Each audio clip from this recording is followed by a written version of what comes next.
There's a lot of people who would, there's a lot of people who work at the VA who would be happy to see half their coworkers fired because they know they don't do anything. What's going on, you guys? Today we have Mehdi Hasan going in on Republicans. They're out here wanting to stick up for Donald Trump, and it is despicable. Mehdi Hasan going in. Let's watch. But what Joe Biden did pales into insignificance with what Trump has done in 2 months. I mean, all right, well, let me ask Dan. Let me ask Dan. Dan, on the Elon Musk role. Elon Musk is an unvetted head of a government department. Okay, let me ask Dan. Dan, when you saw the scenes on the White House lawn there, did you feel entirely comfortable for the reasons that Mehdi said? You've got someone who donated hundreds of billions of dollars, obviously, to Trump. He pretty much helped get him elected. He's now in there as an unelected guy with enormous power, it seems, over this DOGE thing that he's doing, popular with some, unpopular with others. But turning it in, as he said, to a Tesla sale room, did you feel comfortable that the White House was being used like that? I don't feel comfortable with it. I don't feel uncomfortable with it. Look, first of all, let's say something. Every single person in the administration is unelected, and they have a great deal of power. The only person who's elected is President Trump. So everyone works for President Trump.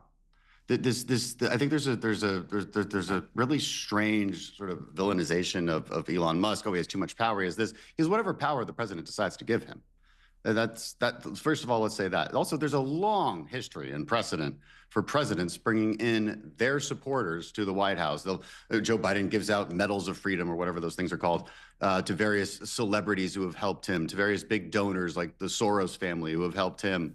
How is this any different? Now, you could argue you don't like it or do like it, but there's a ton of precedent for it. Every ambassador let's talk about the ambassador in the United Kingdom.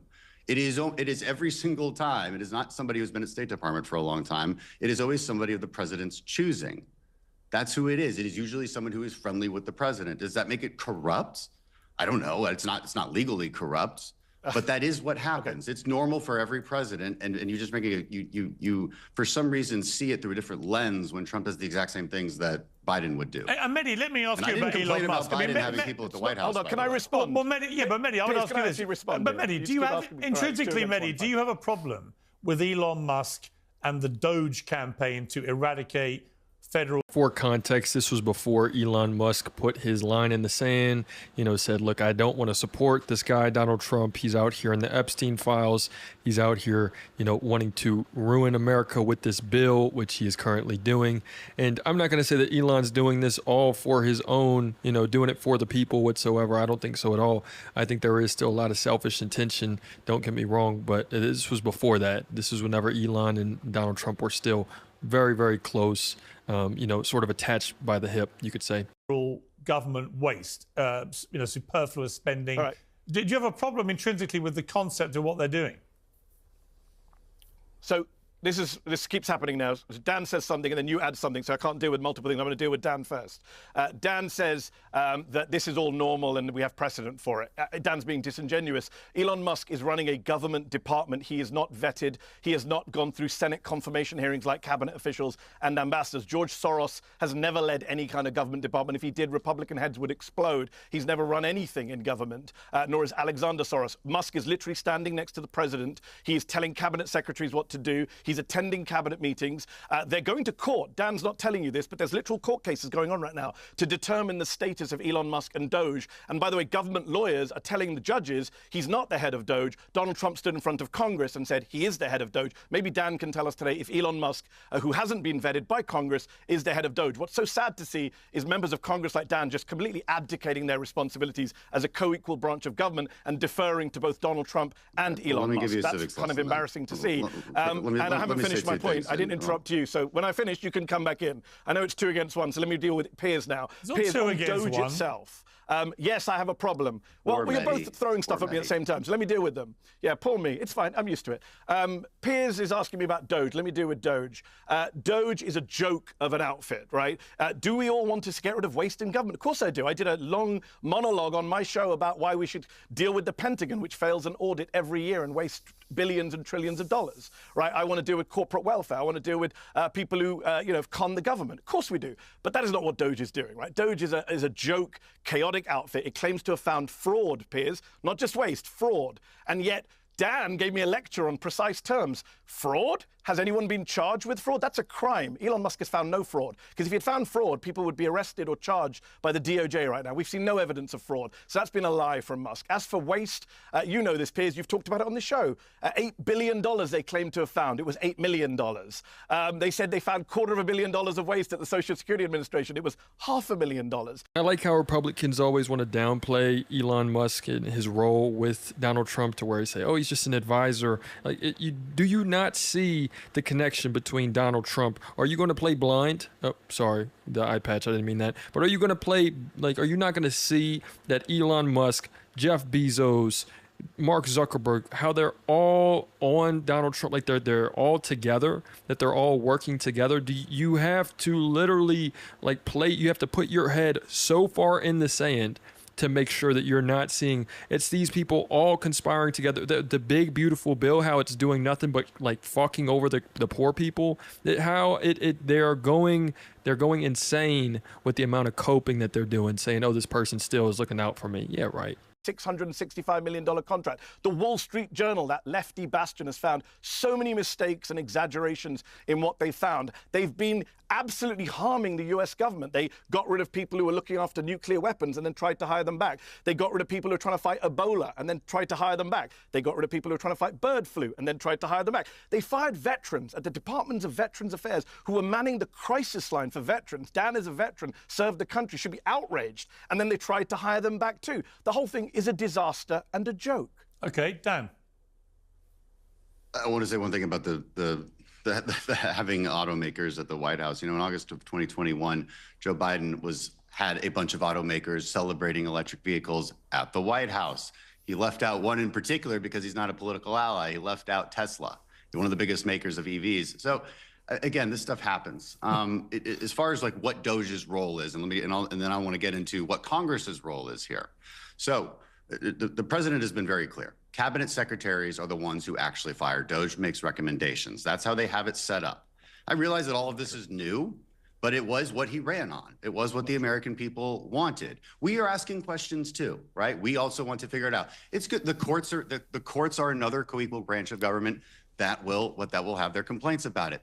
Let's let this process play out, and let us all agree on the fact that there is a huge amount of waste and bloat in a lot of our bureaucracies. We talk about firing a couple thousand VA employees. To put that in the context, there's about 480,000 VA employees. 400, like there's a lot. Okay, so we're talking about very small amounts here. They're about to fire another 80,000.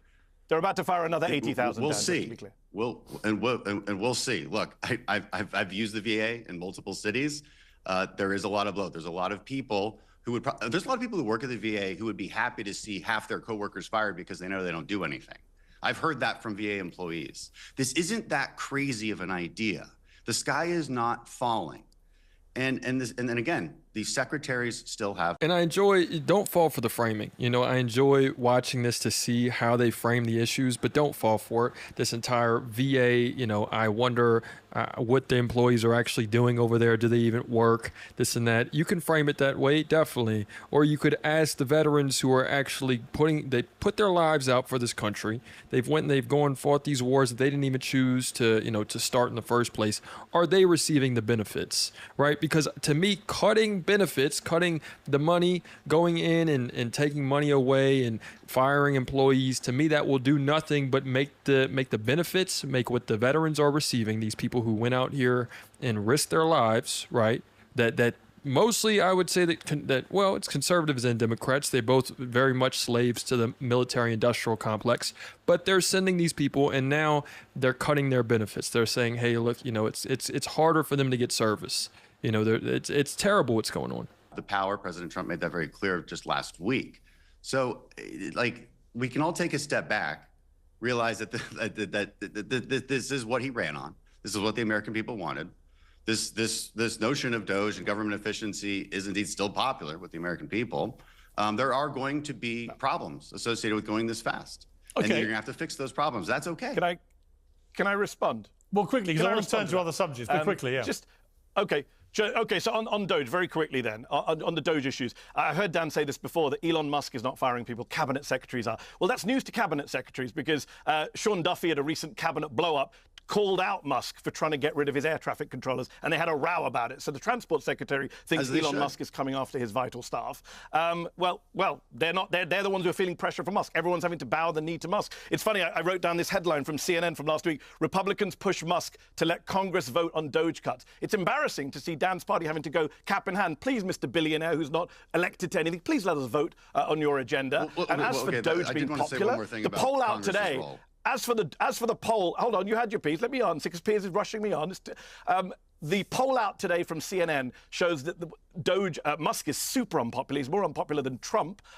He's more unpopular than Vance. This is not a popular agenda, and this is not what people voted for. People did not vote for the... Crazy. It's like you with everything that's going on with Epstein and Trump nowadays, you forget that Elon Musk had pulled this to begin with in the beginning of the term. This was literally like 4 months ago whenever Elon Musk was cutting all of these different, government programs, still going in and wanting to attack Social Security, wanting to, cut IRS workers, all of these different things. It has been nothing but countless drama, countless chaos in the White House ever since Donald Trump has been in office. Let me know what you guys think, though, in the comments. It's another day in the progressive way.